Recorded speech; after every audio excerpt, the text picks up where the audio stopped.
first of all, thank you very much for joining me this Saturday for this interview. So a bit of background first about you, and please do correct me if I'm wrong. Obviously, your main specialty is a GP, but you also run your own company, which is called Dream-Inspired Tutors. You also write for GP Online. Do you still do that? Yeah.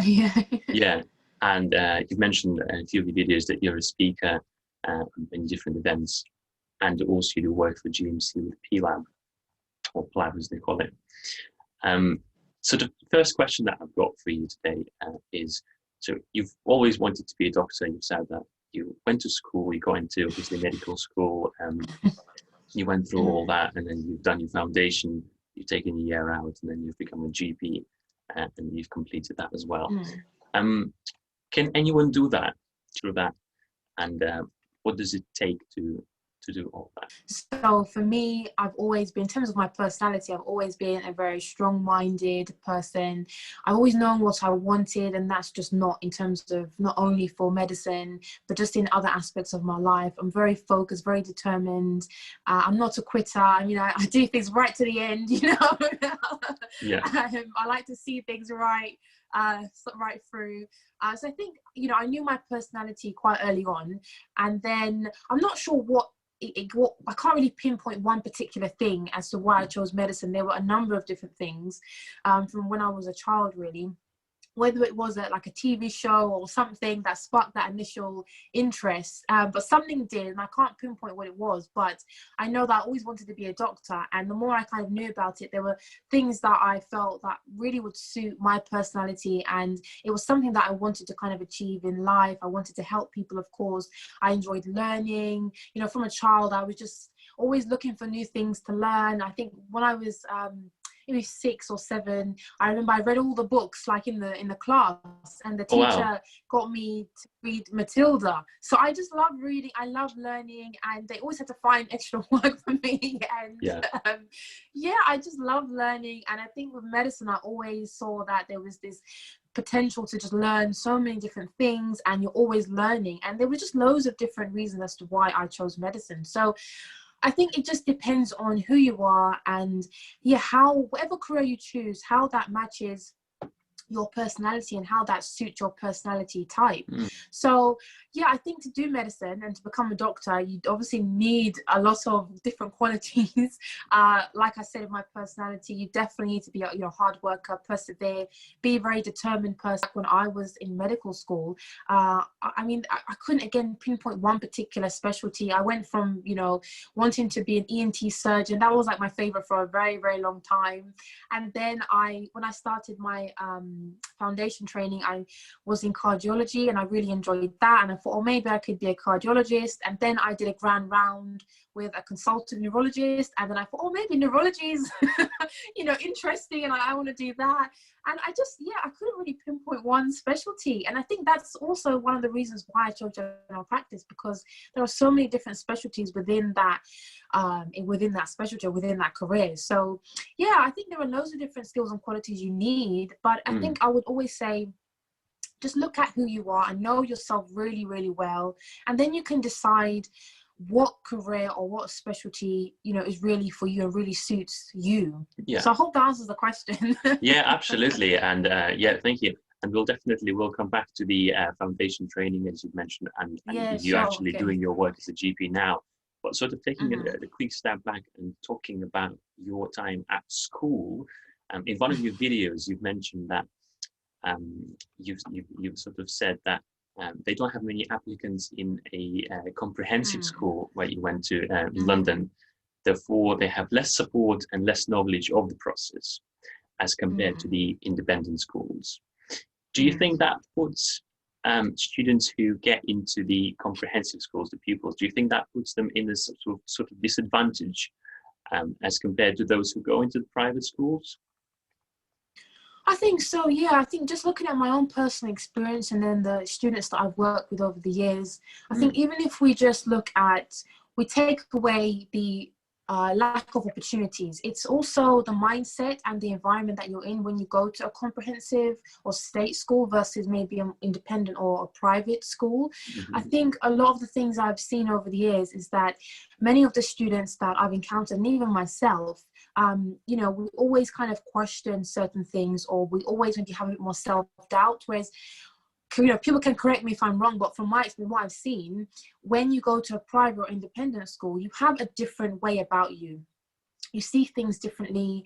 You're in a different environment. And so you might expect to kind of get into medical school versus someone who goes to a state school. They might think, oh, actually, I don't really see many people like me. It seems like a really big task. I'm not really sure I could even do it, you know. And I think it's just, a lot of it is also the environment and who you're surrounded by, you know, the professions. So, you know, the parents, they may have professions, they may have gone to university, versus some students who are in state schools, you know, some of them on free school meals, don't have the connections, don't have that mindset kind of drilled or instilled into them. So I think, you know, once you have a mindset and you have this, right, I'm going to be able to do it, and you're surrounded by this environment, it puts you already at a advantage compared to someone who's having self-doubt, you know, lack of confidence, you know, doesn't have those connections. So I think even if you minus everything else, it's just the environment itself.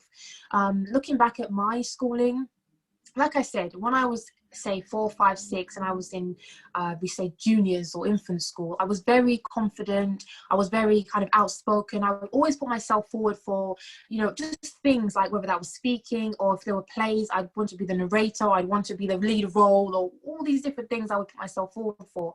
And then when I kind of got into secondary school, things kind of changed for me. I became a little bit more introverted. I think my confidence took a little bit of a bashing, really. And I would put that down to a number of different things. I had a very supportive home life. You know, my parents are great, my brother is great.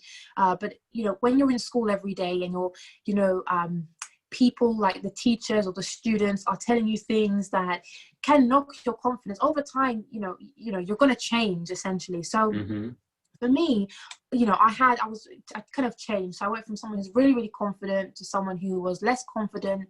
Although it's a bit ironic because I still believe that I would be a doctor. So it's very weird. But there was a lot of different things that, for one example, like I said, in class as maybe a 5 or 6 year old, I always put my hands up for things, always volunteer answers. And then when I was in secondary school, I started doing that. But then I felt some of the responses from the teachers weren't necessarily encouraging responses, or even from the students. And whether you get an answer wrong or whether your opinion, you know, is in the minority, whatever it could be, I felt that if I volunteered something, it wasn't always met with the right or a nice response and an encouraging response. And so over time, I just felt, well, I'm not going to raise my hand. I'm not going to volunteer my opinion. I'm not going to contribute to the discussion. Not because I didn't know or because I felt like I was silly, but because I just felt it wouldn't be met with a constructive response or encouraging response. So yeah, I think there's just a lot of different factors, and it's a very complex question to answer. But yes, I think that number one is environment. Number two is obviously resources and being connected to people who can help you get into these competitive professions. And yes, of course, socioeconomic environment, you know, who's at your home, who do you live with, you know, who you're surrounded by. Have your parents gone to university? Are they financially in the bracket where they can maybe pay for certain courses or drive you to certain, you know, conferences or certain extracurricular activities? Some, you know, in private school, they have access to maybe tennis courts or all these lovely resources, but in state school, we don't really have access to that. You know, you may not consider playing tennis or consider a particular sport because it's not something that you were introduced to. So yeah, I could talk about this forever. But I definitely think that not every state school, because there are many state schools that are doing very, very well, but there are still a large proportion, I would say, of state schools, comprehensive schools, that just don't have the capabilities to really nurture and guide students who want to get into professions such as medicine, law, you know, whatever it is. So yeah, I would say you are at a disadvantage, but there are a lot of things you can do to get yourself out of that disadvantage. And I think a lot of that is research. when I was going to or applying to medical school, yeah, there were things out there, but you know, social media wasn't where it is now. You're not always aware of these things, yeah. Exactly, and I think many young people have access to Instagram. They have accounts, you know, Instagram accounts, LinkedIn accounts, you know, so just by being able to join these networks, you have access to professionals like myself who may be able to help you or guide you. So definitely when I was applying, there weren't some of these things available. So I think although you may be at a disadvantage, there are still things you can do. You just have to look around really and speak to people. And then I'm sure you'll be able to kind of level the playing ground, so to speak. You know? Yeah. So yeah, I think that's kind of a shortened version of that's complex debate. Yeah, that was a little sort of a separate conversation, tips and tricks on how to get into medical school. Fine. Sure. And yeah, and then sort of moving on from that to the foundation career and the time that you had as a foundation doctor, you described it as very intense. You said that you were very burnt out. You're not seeing your family as much, and it was a bit sort of disheartening. And you were sort of querying whether you've made the right decision of, you know, being a doctor. Is it sort of what you were expecting when you were going into medical school and when you had the desire to be a doctor? Do you want to tell us a little bit more about this? How I guess how it all happened, what sort of things made you feel like that, and how did you get out of that? Yeah, I mean, like I was saying with school, where I would volunteer answers and I wouldn't always be met with a very encouraging response. It's kind of the same thing happened when I was a foundation doctor. So try and paint a picture for you. So I started off in cardiology. Prior to that, we were promised, I think, 2 weeks of shadowing, if I remember correctly, but in actual fact, I got, I think, 1 day of induction and then half a day of shadowing the F1. So I didn't feel very prepared anyway. And actually the medical curriculum has changed at UCL, where they're preparing the students more for being a foundation doctor. When I was there really wasn't that strong foundation. So there were a few things that made me feel not very prepared and confident with actually starting as a foundation doctor. But, you know, I thought, well, you know, I like a challenge. I'm enthusiastic. You know, I finished medical school. I'm a doctor now. I'm ready for this new chapter in my life. And so I started in cardiology, very open-minded, very, you know, just enthusiastic, I would say. And when I first started, there was a registrar, but he was leaving because, you know, you have to rotate every year or so. And so I think he was rotating, he was moving to another hospital. And we had 4 house officers and 2 SHOs. And I think they didn't start at the same time as us. So, and of course you have the consultants, but I remember when the registrar left, we didn't have a registrar for a very long time. And so there was much more pressure on the senior house officers and the F1s to really run this cardiology ward. And in cardiology, it varies across hospitals and department and locations. But where I was, you had an acute unit, and then you had more of a kind of a long stay, more stable unit, and you could be placed on either of those. But either way, the patients that you were seeing were very complex, and for an F1, you know, I really felt out of my depth many times. There was support, but I felt that there should have been more support. Yes, consultants were around, but they're not around for the whole day, and they do the ward round and then they have to go off and see outliers or clinics or whatever it is, and then often the SHO have to do night shifts or have annual leave or whatever it is. And so I felt like although they were meant to be a big team, there just wasn't that big team. And also when there was a team, it was so busy that, you know, you get there really early, having hope every day. I'll get here early, do all the work for the ward round and all the jobs from yesterday if anything was left over. But then I still wouldn't leave at a reasonable time. So it was just, and then every day you do the same thing, having hope every day met with, you know, the same thing, still leaving late, still not feeling very good about, you know, your choice as a, you know, as becoming a doctor because of all these things. And when I also joined the hospital I was working at, there were a lot of, you know, staffing pressures across the board. There were a lot of nurses who were being down banded, and just a lot of complex political issues that were going on that I was just thrown into, and I didn't know about it, but I was feeling the effects of it. So I think there were loads of different reasons as to why I wasn't very happy in the beginning. I mean, as I progressed through my foundation training, I met loads of lovely people, and I was on a very nice rotation where I met really nice group of doctors, and we you know, we were kind of called the dream team. We really had a very good chemistry, and I really enjoyed working with them. But then, you know, the rotation ends and then you have to move on. So you know, every time you feel settled, you have to keep moving, and that was one of the other things I didn't particularly like. And then this is coupled with on calls. Again, when you're on call, depends where you work, can be very busy. You know, and although there was always, you know, I could always call upon someone. I wouldn't say I was ever left alone, although it may have taken a while for someone to get to me or for me to, you know, have the support I needed. I would say overall, I could always kind of get someone, whether that was a pharmacist or a doctor from another ward or the crash team. You know, there was always someone that I could contact, but I felt like I had to work really hard sometimes to get that support. So yeah, so there were a whole host of different reasons, and then I went on to do my foundation, my F2, my foundation year 2. Yeah, exactly. And again, I moved to a different hospital, a bit further away from home, and I kind of found the same things, you know, and I just thought, gosh, is it gonna be like this forever?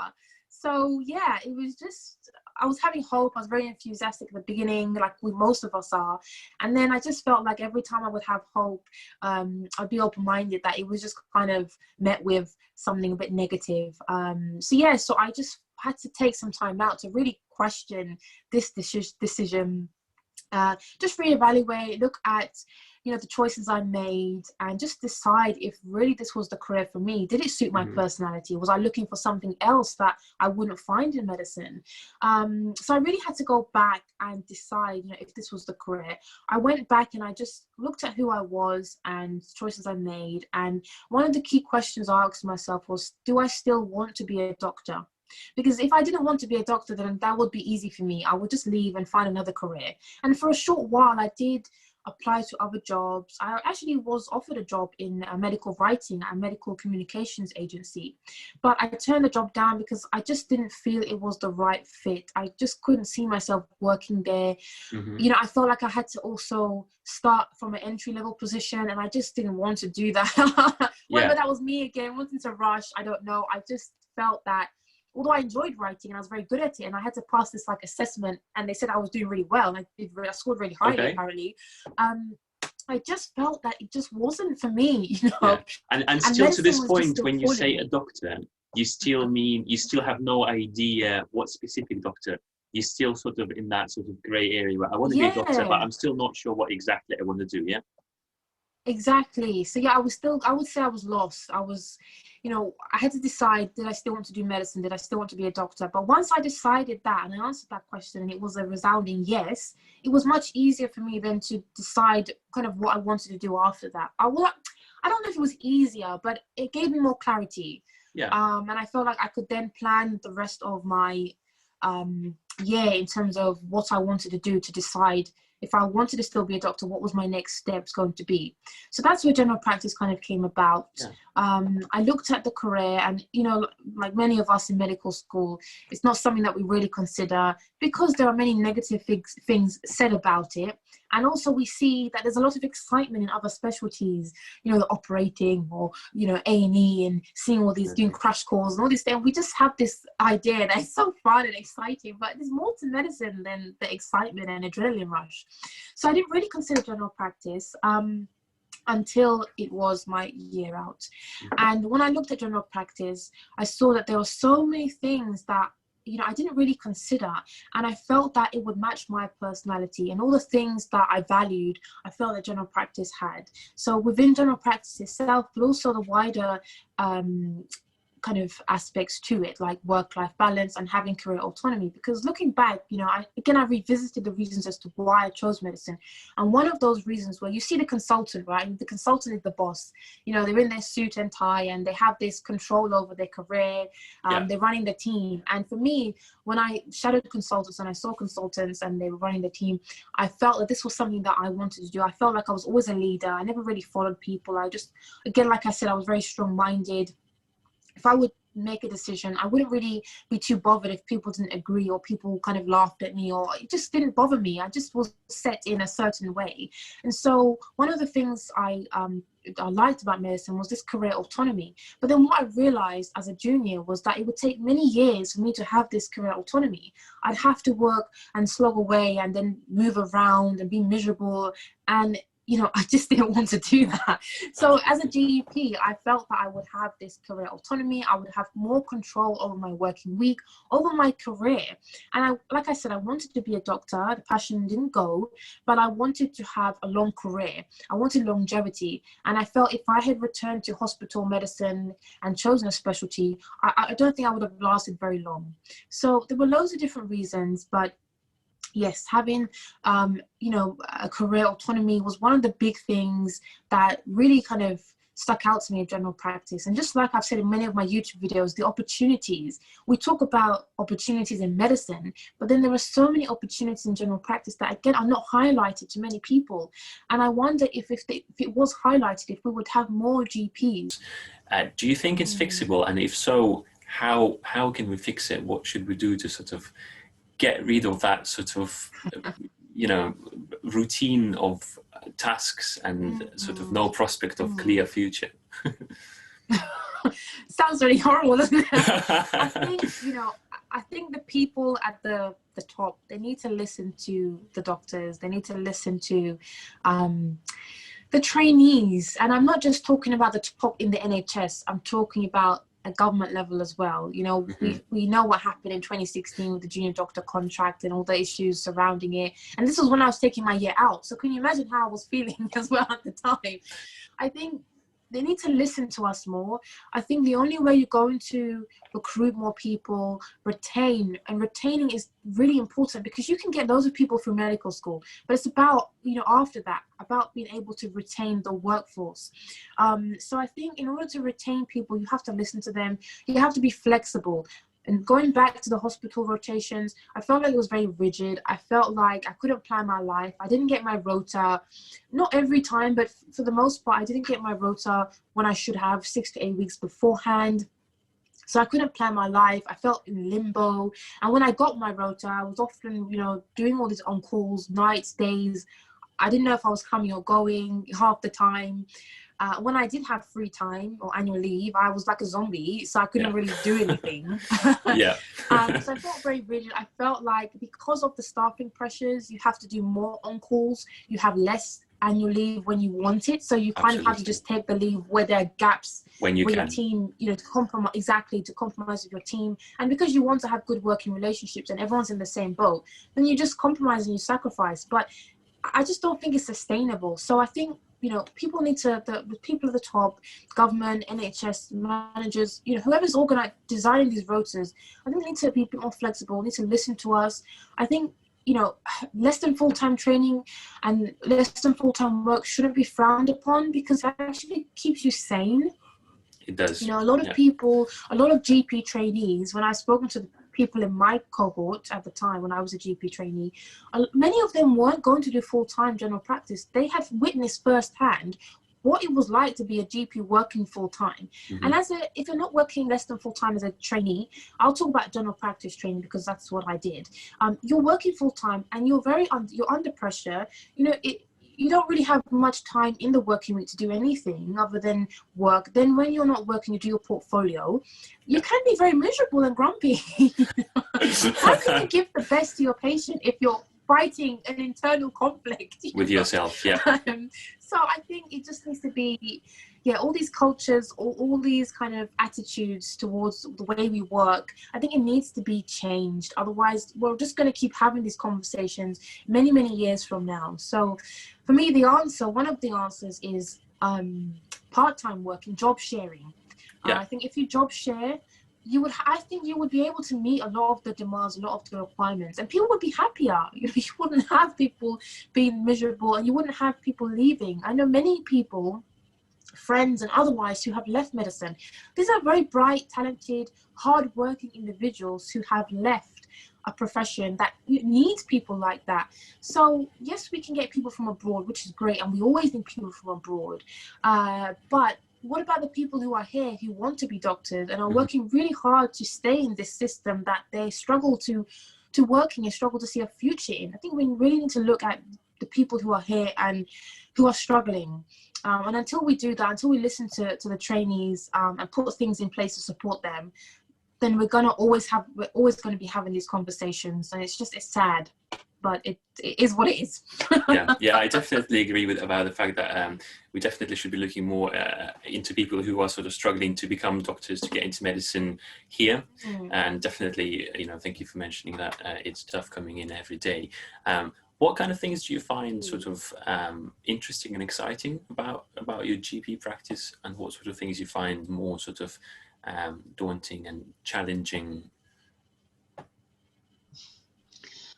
I mean, I think this is probably kind of more recently. I mean, the practice I'm at, my boss, he's very open-minded. He's very open to just new things, technology, new ways, different ways of working, being innovative.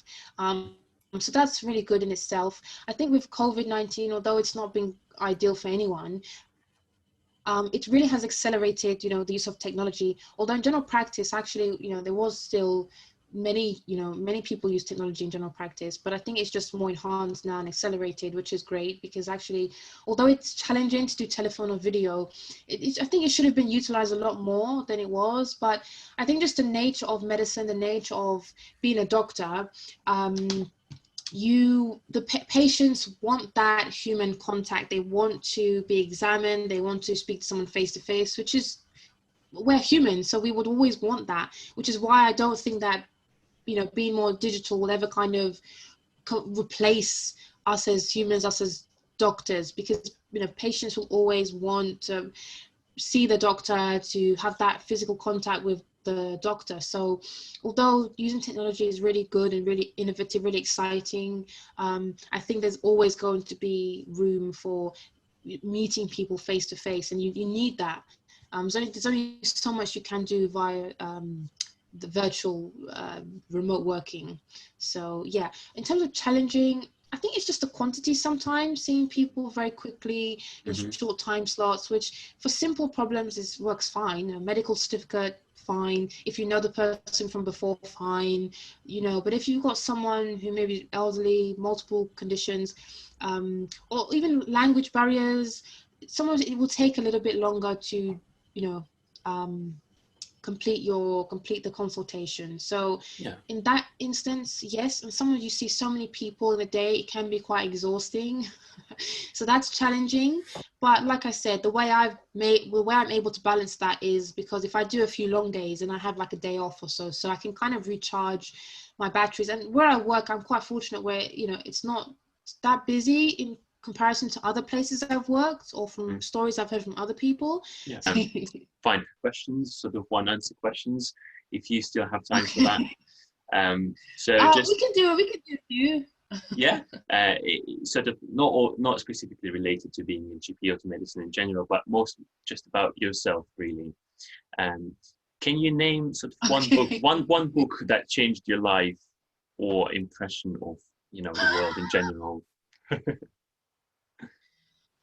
A book that changed my life. It's been so long. I have favorite music artist. I mean, looking back, looking back, I know it's one word, but again, one of the people that inspired me to do medicine was Dr. Bernardo. And actually, looking back, I did read a biography, and I would say that's probably one of the key books that just quick thinking. That when you said that actually it made me think about one book that I wouldn't say changed my life, but it made me want to do more good. And then one of the reasons why I chose medicine as well. So Dr. Bernardo is really, really interesting and amazing character from what I read. So I'd probably say the book about Dr. Bernardo. Well, there we go. For all those who will be watching this video, the advice you can give to all the school kids, all the students or junior doctors who want to pursue medicine in general and GP, I probably would give more of a general advice. I would say I've heard about, I don't know if you know about Gary Vee. He's very successful, I would say maybe serial entrepreneur. And I've heard about him. I've seen a few videos about him, but I never really took the time to really investigate him and his motto and what makes him tick.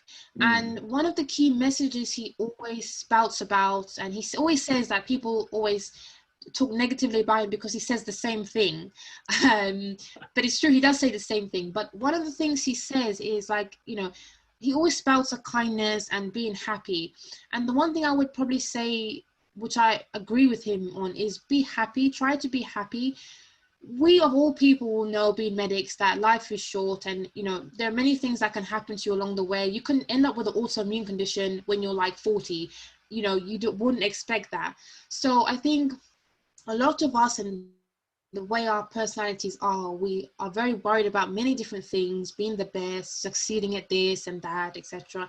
And then often it makes us unhappy. So I'd probably say try and be happy.